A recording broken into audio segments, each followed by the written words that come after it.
He threw his sparring gloves right at my boots on my own driveway, smirked in front of the entire cul-de-sac, and shouted that a suburban housewife like me shouldn't be telling real men where to park. The entire neighborhood was watching from their lawns, dead silent. They thought I was terrified. What my rich neighbor's 24-year-old black belt son didn't realize was that behind my modest civilian clothes, my garden shears, and my quiet life, I had spent 15 years leading tactical operations with elite units in the 75th Ranger Regiment. I wasn't shaking from fear. I was deciding how many seconds it would take to end this without breaking a sweat. I'm glad to have you here. Follow my story until the end and comment the city or country you're watching from so I can see how far my story has reached. My name is Ashley Parker. I am 42 years old, and if you saw me working in my front yard or buying groceries, you'd never look twice. I live a quiet, intentional life in a peaceful suburban cul-de-sac, a place I specifically chose after taking early retirement from my military career. I spent years surrounded by noise, tension, and high-stakes operations, so all I wanted was a modest home, a tidy garden, and predictable neighbors. For 2 years, it was exactly that, until Richard Sterling and his 24-year-old son, Chad, moved into the double lot at the end of our street. Richard was a wealthy real estate developer who treated the whole neighborhood like his personal kingdom, but his son, Chad, was a different level of headache. Chad was built like a heavyweight fighter, wore his state-level Brazilian jiu-jitsu black belt like a badge of royalty, and made sure everyone knew he trained in amateur MMA. He didn't just walk down the street, he strutted, driving his loud sports car well past the speed limit and letting his aggressive guard dogs roam without leashes. Chad lived to flex his physical dominance over anyone he deemed weak, which, in his eyes, was every single person on our block. The neighbors walked on eggshells, afraid to speak up because Richard had deep pockets and Chad had a dangerous temper. They saw me as just another quiet, middle-aged woman next door. They had no idea about my past, and Chad certainly had no clue who he was dealing with. It didn't take long for the Sterlings to start testing everyone's limits. It began with little things, Chad parking his oversized pickup truck diagonally, blocking half of my driveway, or revving his engine at 6 in the morning right outside my bedroom window. Whenever I'd step outside to tend to my lawn, Chad would stand on his porch, arms folded, giving me that smug, deliberate stare designed to make people uncomfortable. In the military, especially during my time leading tactical teams, you learn that bullies always follow a pattern. They push a boundary, measure your response, and if you shrink back, they take another foot. I tried handling it calmly at first. I walked over one Tuesday afternoon, kept my posture relaxed, and said, "Hey, Chad, could you keep the truck clear of my apron? It makes backing out a bit tight." I spoke with the direct, neutral de-escalation tone we use downrange. Chad just smirked, looking me up and down like I was an inconvenience he couldn't be bothered with. "It's a free street, lady. Learn how to steer better," he spat out, turning his back on me. He mistook my calm demeanor for timidity. He assumed that because I didn't raise my voice or puff out my chest, I was afraid of him. The breaking point came on a hot Thursday afternoon. A delivery van was trying to drop off medical supplies for Mrs. Gable, our 78-year-old neighbor, but Chad had parked his truck right across the narrow turning lane, completely blocking access. Mrs. Gable stood on her porch, visibly distressed, holding her walker while the delivery driver tried to explain that he couldn't get his van down the lane. Chad was sitting on his tailgate, drinking a protein shake, deliberately ignoring them both. When Mrs. Gable gently asked him if he could shift his truck forward just a few feet, Chad scoffed loudly. "Not my problem, old lady. He can park on the main road and carry it." That was the line. I set down my garden shears, wiped my hands on my towel, and walked straight over. "Chad, move the truck," I said. My voice wasn't loud, but it carried the sharp, undeniable authority of a command deck. You're blocking an emergency access path and stopping a delivery. Clear the lane now. Chad froze, stunned that a 42-year-old woman was speaking to him like a subordinate in front of half the neighborhood. Neighbors were stepping out onto their lawns, watching the tension build. Humiliation flashed in Chad's eyes, rapidly turning into hot, childish rage. He unhitched his tailgate and slammed his drink down. "Who do you think you are? Telling me what to do?" he snarled, stepping into my personal space to try and tower over me. When I didn't flinch or step back, his ego cracked wide open. He marched over to his gear bag on the driveway, snatched up a pair of heavy leather MMA sparring gloves, and threw them right at my boots with a dull thud. "You think you're tough, lady?" he shouted, loud enough for the whole cul-de-sac to hear. "You want to boss me around? Put 'em on.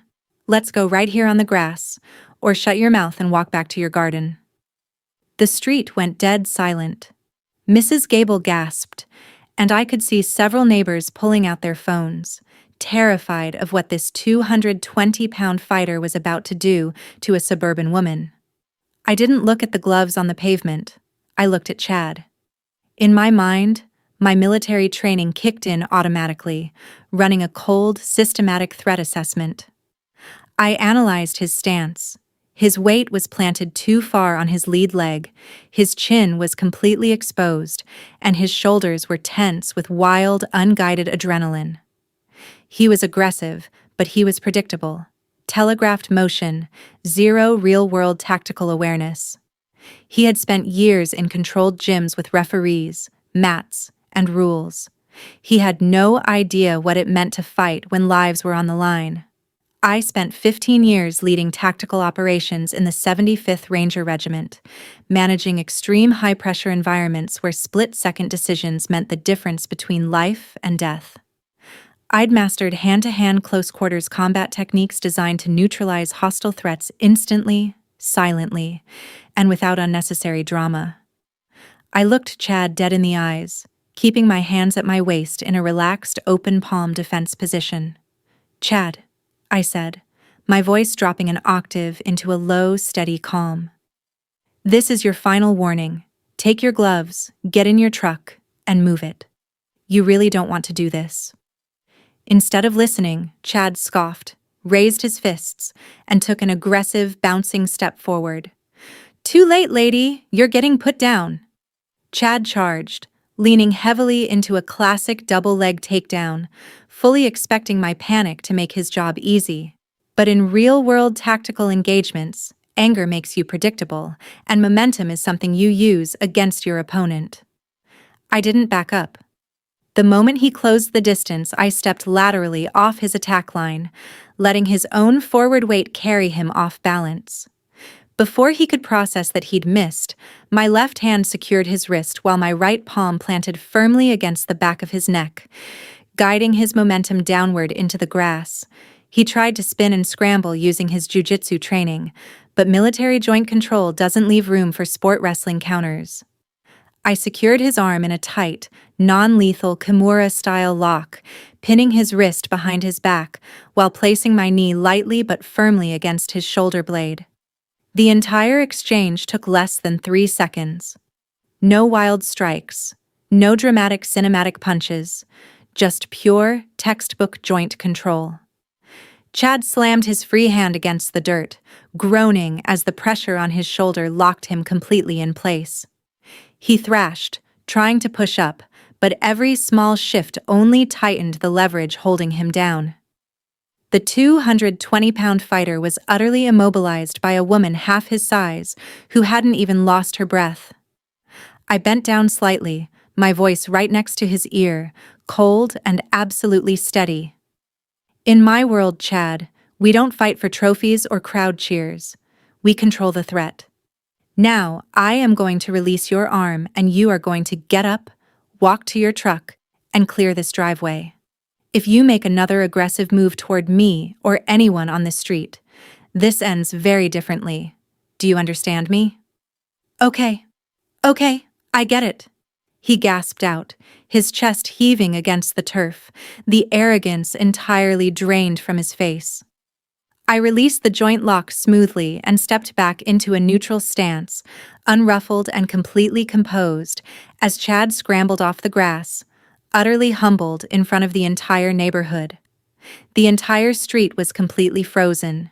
Neighbors stood on their porches with their jaws open, looking between me and Chad, who was sitting on the grass clutching his shoulder, his face flushed red with shame. Right on cue, Richard Sterling came charging out of his house, having watched the end of the encounter through his window. "What did you do to my son?" he roared, pulling out his phone. "Assault. I'm calling the police right now. You're going to jail, lady." "Please do, Richard," I replied calmly, stepping over to pick up my garden shears. "Because I called them 5 minutes ago when your son blocked the emergency access lane." Before Richard could type out a number, 2 local police cruisers turned down our street, tires crunching over the gravel. The officers stepped out, taking in the scene, Chad sitting humiliated on the turf, Richard yelling hysterically, and Mrs. Gable's delivery van stuck in the middle of the road. As the lead officer approached, his eyes locked onto me, and his expression instantly shifted from tense to surprised. "Captain Parker?" he asked. It was Sergeant Vance, a former Army reservist who had served at the same base where I was once stationed. I gave him a brief nod. "Sergeant." In less than 10 minutes, the entire situation flipped. 3 different neighbors voluntarily stepped forward, showing police their doorcam footage that clearly captured Chad throwing his gloves at my feet, charging at me, and aggressively blocking the road. Instead of arresting me, the officers issued Chad citations for reckless driving, blocking an emergency route, and disorderly conduct, while warning Richard that any further harassment would result in a restraining order. The Sterling's reign of terror on our block was officially over. Word traveled fast around the neighborhood, but life on our street changed almost overnight. Chad kept a remarkably low profile after that afternoon. The loud engine revving stopped, his truck stayed parked properly inside his own driveway, and whenever he saw me working in my yard, he'd quickly look away and hurry indoors. Richard stopped making grand threats, realizing that money couldn't buy his way out of real accountability or save his family's reputation. The atmosphere in our cul-de-sac completely transformed. Mrs. Gable got her medical supplies delivered without any further delay, and the neighbors who used to hide inside began walking their dogs and chatting outdoors with a renewed sense of confidence. They didn't treat me like a violent warrior. They treated me with a quiet, mutual respect, knowing that I stepped up when someone needed protection. People often ask me if my military background makes me want to look for fights or prove my strength. The truth is, real discipline does the exact opposite. When you've seen high-stakes operations and truly understand what power looks like, you never feel the need to boast, flex, or intimidate others. True strength is quiet, it's calm, it's controlled, and it only steps forward when boundaries are crossed and innocent people are pushed too far. I'm glad I was able to handle things without anyone getting seriously hurt, but it makes me wonder how other people would react in a high-tension situation like this. If you were in my shoes that afternoon, would you have handled Chad with silent tactical control like I did? Or would you have called the authorities right from day one to let the law handle him? Let me know your thoughts in the comments below. And meanwhile, I'm leaving on the final screen 2 other stories that are channel favorites, and they will definitely surprise you. Thank you so much for watching until here.